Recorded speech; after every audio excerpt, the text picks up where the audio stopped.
नमस्कार दोस्तों, बहुत बहुत स्वागत है आपका इस अभिज्ञान पीएससी पॉइंट में। आज के इस वीडियो में हम लोग डिस्कस करने वाले हैं एक बहुत ही महत्वपूर्ण टॉपिक ब्रिटिश गवर्नर जनरल्स के बारे में। तो हम इसे 4 भागों में बांट करके पढ़ने वाले हैं। पहला, बंगाल के गवर्नर। दूसरा, हम इसे देखेंगे बंगाल के गवर्नर जनरल के बारे में, बंगाल के गवर्नर जनरल के बारे में। दोस्तों, आप सबको पता होगा कि 1773 का जो रेगुलेटिंग एक्ट आता है उसमें मद्रास और बम्बई के जो गवर्नर थे उनको बंगाल के गवर्नर के अधीन कर दिया जाता है और फिर इसे बंगाल के गवर्नर जनरल कहने लगते हैं। तो ना सिर्फ नाम में परिवर्तन होता है बल्कि भूमिका भी बदल जाती हैं। नंबर 3 पर हम लोग देखेंगे भारत के गवर्नर जनरल के बारे में। भारत के गवर्नर जनरल के बारे में हम लोग देखेंगे। चौथे नंबर पर हम देखेंगे भारत के वायसराय के बारे में। मुझे ऐसा लगता है कि इन सब टॉपिक को पढ़ने के बाद में जो आधुनिक भारत है उसका एक बहुत ही अच्छे तरीके से शॉर्ट रिवीजन हो जाता है और ये टॉपिक बहुत ही महत्वपूर्ण है। हर एग्ज़ाम में यहाँ से क्वेश्चंस देखने को मिलते हैं। तो चलिए देखते हैं, हम लोग स्टार्ट करते हैं बंगाल के गवर्नर से। और बंगाल के गवर्नर में हम लोग देखते हैं तो पहला नाम निकल कर के आता है रॉबर्ट क्लाइव का। तो हम लोग देखते हैं रॉबर्ट क्लाइव के बारे में। और रॉबर्ट क्लाइव को हम पहले इसकी पृष्ठभूमि को देखते हैं। रॉबर्ट क्लाइव की पृष्ठभूमि क्या रहती है। तो रॉबर्ट क्लाइव की अगर हम पृष्ठभूमि की बात करें तो रॉबर्ट क्लाइव पहले से किसी बड़े पद पर नहीं था, बल्कि ये एक साधारण क्लर्क से स्टार्ट करता है। रॉबर्ट क्लाइव एक साधारण क्लर्क के पद से ही स्टार्ट करता है। दूसरी बात हम देखें तो इसे जो प्रसिद्धि मिलती है वो द्वितीय कर्नाटक वॉर जब होता है, सेकंड कर्नाटक वॉर जब होता है, तो द्वितीय कर्नाटक युद्ध में ये अर्काट का घेरा डालता है। अर्काट का घेरा डालता है द्वितीय कर्नाटक युद्ध में। यहाँ से इसे प्रसिद्धि मिलने लगती है। और सबसे टर्निंग पॉइंट जो आता है वो आता है 1757 का प्लासी का युद्ध। तो 1757 प्लासी वॉर में इसकी बहुत ही महत्वपूर्ण भूमिका रहती है। 1757 के प्लासी के युद्ध में इसकी बहुत ही महत्वपूर्ण भूमिका रहती है। और यहाँ पर जब विजय मिलती है, प्लासी में जब विजय मिलती है, तो इसके पश्चात इसे बंगाल का गवर्नर बना दिया जाता है। तो अब जब इसे बंगाल का गवर्नर बना दिया जाता है तो इसके कार्यकाल को 2 भागों में बांटा जाता है। एक तो 1757 से लेकर के और 60 तक ये रहता है, 1757 से 60 तक ये रहता है। दूसरा इसका कार्यकाल रहता है 1765 से लेकर के 1767 तक। तो इसके 2 कार्यकाल रहते हैं। अब हम लोग डिस्कस करते हैं इसके बारे में, जो भी महत्वपूर्ण बिंदु हैं उन सबको। तो इसके बारे में पहला पॉइंट जो सबसे इम्पोर्टेंट है वो है कि रॉबर्ट क्लाइव 1765 में जो बंगाल में द्वैध शासन लागू करता है। बंगाल में द्वैध शासन जो लागू करता है ये सबसे इम्पोर्टेंट है इसके बारे में। बंगाल में द्वैध शासन, तो रॉबर्ट क्लाइव ने 1765 में बंगाल में द्वैध शासन लागू किया। दूसरी बात, इसने बंगाल में उप दीवान नियुक्त किए। और उप दीवान नियुक्त में ये बंगाल में, बिहार में और उड़ीसा में, तो बंगाल में, बिहार में और उड़ीसा में, बंगाल में ये मोहम्मद रजा खां को नियुक्त करता है। मोहम्मद रजा खां को नियुक्त करता है। बिहार में ये राजा सिताब राय को नियुक्त करता है। राजा सिताब राय को नियुक्त करता है। साथ ही साथ उड़ीसा में ये राय दुर्लभ को नियुक्त करता है। उड़ीसा में ये राय दुर्लभ को नियुक्त करता है। तो अभी तक हमने इसके बारे में 2 महत्वपूर्ण बिंदु देखे हैं। पहला 1765 में बंगाल में द्वैध शासन लागू करना। दूसरा उप दीवान नियुक्त करना, जिसमें बंगाल में मोहम्मद रजा खां, बिहार में सिताब राय और उड़ीसा में राय दुर्लभ को नियुक्त करना। अब इसके टाइम पीरियड में तीसरी जो सबसे इम्पोर्टेंट घटना है वो है श्वेत विद्रोह। तीसरी सबसे इम्पोर्टेंट घटना क्या हो जाएगी? श्वेत विद्रोह। अब श्वेत विद्रोह के बारे में आपको पता होगा कि ये 3 बार श्वेत विद्रोह होते हैं। सबसे पहले तो श्वेत विद्रोह होते क्या है? तो श्वेत विद्रोह जो होते हैं ये अंग्रेज़ों के खिलाफ, मीन्स यूरोपियों के खिलाफ, और कह सकते हैं कि गोरों के खिलाफ, गोरों के खिलाफ विद्रोह क्या कहलाता है? श्वेत विद्रोह कहलाता है। गोरों के खिलाफ विद्रोह श्वेत विद्रोह कहलाता है। अब 3 बार श्वेत विद्रोह होते हैं और उन 3 में से रॉबर्ट क्लाइव के टाइम पीरियड में कौन सा हुआ था ये आप लोग देख लीजिएगा। तो जो पहला श्वेत विद्रोह होता है वो क्लाइव के टाइम पीरियड में ही होता है। तो रॉबर्ट क्लाइव के टाइम पीरियड का श्वेत विद्रोह प्रथम श्वेत विद्रोह था। दूसरा कैनिंग के टाइम पीरियड में होता है और तीसरा जब रिपन रहता है उसके टाइम पीरियड में होता है। तो इन तीनों के ही अलग अलग कारण थे। जैसे कि क्लाइव के बारे में था कि इसने जो यूरोपीय सैनिकों को दोहरा भत्ता मिलता था, दोहरा सैनिक भत्ता जो उन्हें मिलता था वो बंद कर दिया था। साथ ही साथ कैनिंग के टाइम पीरियड में ये होता है कि कैनिंग निःशुल्क जो डाक सेवा थी उसे बंद कर देता है। निःशुल्क डाक सेवा को बंद कर देने के कारण कैनिंग के टाइम पीरियड में होता है। रिपन के टाइम पीरियड में इसलिए होता है क्योंकि ये भारतीय जजों को भी अधिकार दे देता है यूरोपियों के मुकदमे सुनने के। तो गोरे विद्रोह कर देते हैं गोरों के ही खिलाफ। तो श्वेत विद्रोह बिल्कुल 3 बार होता है, एक क्लाइव के टाइम पीरियड में होता है, एक कैनिंग के टाइम पीरियड में और रिपन टाइम पीरियड में।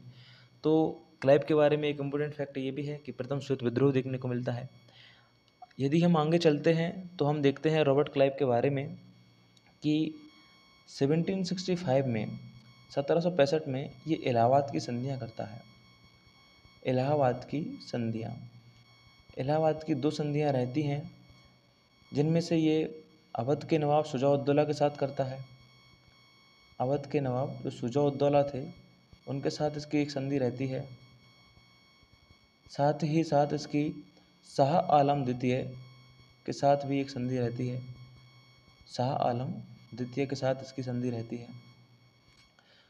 तो यदि हम देखें रॉबर्ट क्लाइव के बारे में तो कितनी बातें हो चुकी हैं महत्वपूर्ण, हम लोग रिवीजन करते हैं। जैसे कि पहली बात थी कि इसकी पृष्ठभूमि हमने देखी थी कि ये साधारण क्लर्क से स्टार्ट करता है और इसे जो प्रसिद्धि मिलती है वो द्वितीय कर्नाटक वॉर से मिलती है जब ये आरकाट का घेरा डालता है और फ्रांसीसियों की नीति पर पानी फेर देता है। और सबसे टर्निंग पॉइंट जो था वो 1757 का प्लासी का युद्ध था, जिसमें इस जो विजय रहती है इसमें इसका महत्वपूर्ण योगदान रहता है। और 1757 के प्लासी युद्ध में विजय मिलने के पश्चात इसे प्रसिद्धि मिल जाती है और ये बंगाल का गवर्नर बनकर के आता है। इसके बाद हमने देखा था कि 1765 में बंगाल में ध्वज शासन लागू करना इसका महत्वपूर्ण कार्य था। उप दीवानों को इसने नियुक्त किया था। बंगाल में इसने मोहम्मद को नियुक्त किया था और साथ ही साथ इसने बिहार में सिताब राय को नियुक्त किया था और उड़ीसा में इसने राय दुर्लभ को नियुक्त किया था। मोहम्मद रजा खां बंगाल में रहते हैं, राजा सिताब राय बिहार में रहते हैं और राय दुर्लभ उड़ीसा में रहते हैं। और फिर हम आगे चले तो हमने देखा कि इसके टाइम पीरियड में श्वेत विद्रोह होता है। प्रथम श्वेत विद्रोह क्लाइव के टाइम पीरियड में होता है। और फिर हमने देखा कि 1765 में इलाहाबाद की संधियाँ होती हैं जिसमें अवध के नवाब शुजा-उद-दौला के साथ करता है, साथ ही साथ शाह आलम द्वितीय के साथ इसकी संधि रहती है। और फिर ये इंग्लैंड जब चला जाता है तो इंग्लैंड में जाकर के आत्महत्या ये कर लेता है। इंग्लैंड में जाकर के आत्महत्या कर लेता है। तो ये रॉबर्ट क्लाइव जो है इसके बारे में महत्वपूर्ण फैक्ट थे और हम इन्हें पीपीटी में भी देख सकते हैं।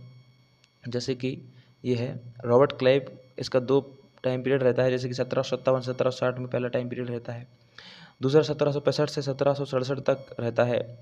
तो जो हमने पृष्ठभूमि देखी थी साधारण क्लर्क से स्टार्ट करता है, द्वितीय कर्नाटक युद्ध में आरकाट का घेरा डाल करके फ्रांसीसियों की योजना पर पानी फेर देता है।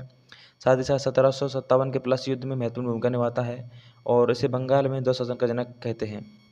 सबसे इम्पोर्टेंट पॉइंट तो यही है कि इसे बंगाल में ध्वज शासन का जनक कहते हैं। और बंगाल के समस्त क्षेत्र के लिए इसने उप दीवान नियुक्त किए थे। और जैसे कि बंगाल में मोहम्मद रजा खां को नियुक्त करना, बिहार के लिए राजा सिताब राय को नियुक्त करना, साथ ही साथ उड़ीसा के लिए राय दुर्लभ को नियुक्त करना। इसके टाइम पीरियड की एक महत्वपूर्ण घटना ये रहती है श्वेत विद्रोह होना। तो प्रथम श्वेत विद्रोह जो कि 1766 में हुआ था, इसी के टाइम पीरियड की घटना है। 1765 में इसने इलाहाबाद की संधियाँ की थी जो कि अवध के नवाब शुजा-उद-दौला के साथ रहती है इसकी और एक मुगल सम्राट शाह आलम द्वितीय के साथ रहती है और इंग्लैंड जाकर के ये आत्महत्या कर लेता है। तो ये रॉबर्ट क्लाइव के बारे में बहुत महत्वपूर्ण बिंदु थे जो कि पता होना ही चाहिए और यहाँ से बहुत सारे क्वेश्चंस अलग अलग एग्जाम्स में बने हुए हैं। तो चलिए अब हम आगे डिस्कस करते हैं। तो रॉबर्ट क्लाइव के बाद जो महत्वपूर्ण हम देखते हैं तो फिर हमें अब 3 और देखने हैं। जैसे कि एक हॉलवेल है, हॉलवेल के बारे में हमें डिस्कस करना है, फिर बेंसिटाट के बारे में, फिर कार्टियर के बारे में। तो हम हॉलवेल को देखते हैं। इनके बारे में बस एक एक घटना हमें याद रखनी है। हॉलवेल के बारे में एक घटना याद रखनी है हमें, बेंसिटाट के बारे में, वेंसिटार्ट के बारे में एक घटना याद रखनी है, और एक घटना याद रखनी है हमें कार्टियर के बारे में। कार्टियर के बारे में हमें एक घटना याद रखनी है। तो जो हॉलवेल है, इसके खिलाफ इसके टाइम पीरियड की एक बहुत ही महत्वपूर्ण घटना है ब्लैक होल की घटना।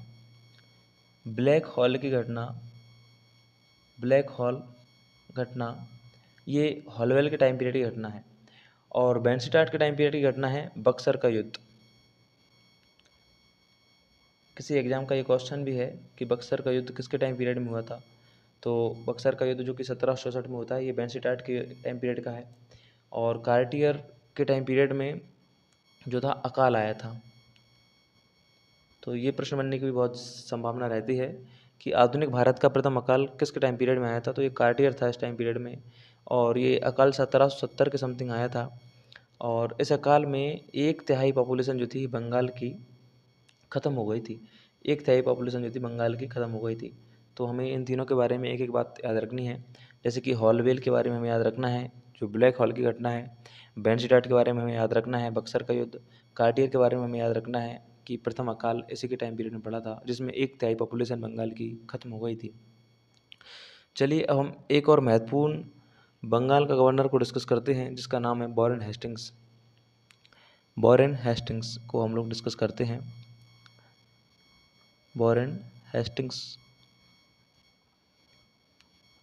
वॉरेन हेस्टिंग्स के बारे में डिस्कस करते हैं। और वॉरेन हेस्टिंग्स जो है ये अंतिम गवर्नर रहता है बंगाल का, अंतिम गवर्नर ये रहता है। ये द्वैत शासन को समाप्त कर देता है। जो द्वैत शासन रॉबर्ट क्लाइव स्टार्ट करता है बंगाल में, इसे ये समाप्त कर देता है। कई बार एग्जाम से पूछा गया है कि द्वैत शासन समाप्त किसने किया था, तो वॉरेन हेस्टिंग्स द्वैत शासन को समाप्त कर देता है। और ये प्रत्येक जिले में एक फौजदारी तथा दीवानी अदालतों की स्थापना करता है। प्रत्येक डिस्ट्रिक्ट में या प्रत्येक जिले में ये एक फौजदारी और एक दीवानी अदालतों की स्थापना करता है। इसके बाद जो है 1773 का रेगुलेटिंग एक्ट आ जाता है, और जिसमें क्या होता है 1773 के रेगुलेटिंग एक्ट में होता क्या है, 1773 का जो रेगुलेटिंग एक्ट आता है उसमें मद्रास और बम्बई का जो गवर्नर है, इनको बंगाल के गवर्नर के अधीन कर दिया जाता है, बंगाल के गवर्नर के अधीन कर दिया जाता है। और यहीं से जो बंगाल का गवर्नर था उसे बंगाल का गवर्नर जनरल कहने लगते हैं, बंगाल का गवर्नर जनरल कहने लगते हैं। तो इसी प्रकार जो वॉरेन हेस्टिंग्स था ये बंगाल का अंतिम गवर्नर था, और साथ ही साथ ये बंगाल का अंतिम गवर्नर था और बंगाल का प्रथम गवर्नर जनरल था। तो वॉरेन हेस्टिंग्स के बारे में हम लोग पीपीटी में देख लेते हैं। ये बंगाल का अंतिम गवर्नर था, बंगाल में द्वैत शासन को समाप्त करता है, बहुत महत्वपूर्ण फैक्ट है ये। और 1772 में ये प्रत्येक जिले में एक फौजदारी और एक दीवानी अदालतों की स्थापना करता है। तो जब हम अब आगे देखेंगे तो जो बंगाल के गवर्नर जनरल्स को देखेंगे, और उसमें सबसे पहले हम वॉरेन हेस्टिंग्स के बारे में डिस्कस करेंगे, जहाँ इसके बारे में काफ़ी सारे इंपॉर्टेंट फैक्ट्स को हम देखेंगे। क्योंकि अभी हमने इसको देखा है गवर्नर के रूप में, अब हम इसे देखेंगे गवर्नर जनरल के रूप में। तो आज के लिए इतना काफ़ी है।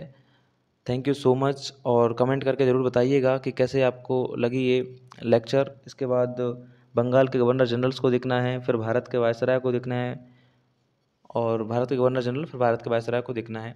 तो थैंक यू सो मच।